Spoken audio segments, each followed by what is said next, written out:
رکن سندھ اسمبلی وسیم قریشی نے عیدگاہوں کے دورے کیے تاکہ مسلمان سنت ابراہیمی سے پہلے عید الاضحیٰ کی نماز آسانی سے ادا کر سکیں، جس کے لیے جاری صفائی ستھرائی کے کاموں کا معائنہ کیا۔ North Karachi town union council 4 sector 9 باب الاسلام مسجد عیدگاہ گراؤنڈ کا دورہ کرتے ہوئے وہاں پر عیدگاہ کے پر کاموں کا معائنہ کیا۔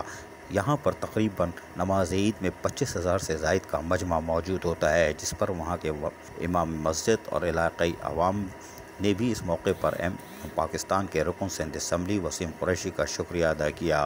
اس کی وجہ یہ ہے کہ عید الاضحیٰ کی نماز صاف ستھرے مقام پر ہونی چاہیے، اور ماضی کی طرح اس بار پھر رکن سندھ اسمبلی وسیم قریشی نے باقاعدہ کاموں کا معائنہ کیا اور امام مسجد اور علاقے کے لوگوں کو مطمئن دیکھ کر مطمئن دکھائی دیے۔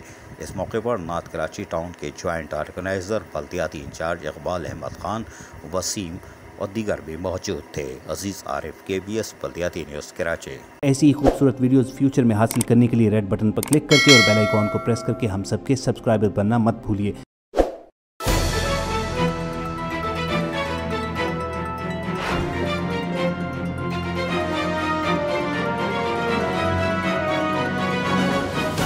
KBS بلدیاتی نیوز۔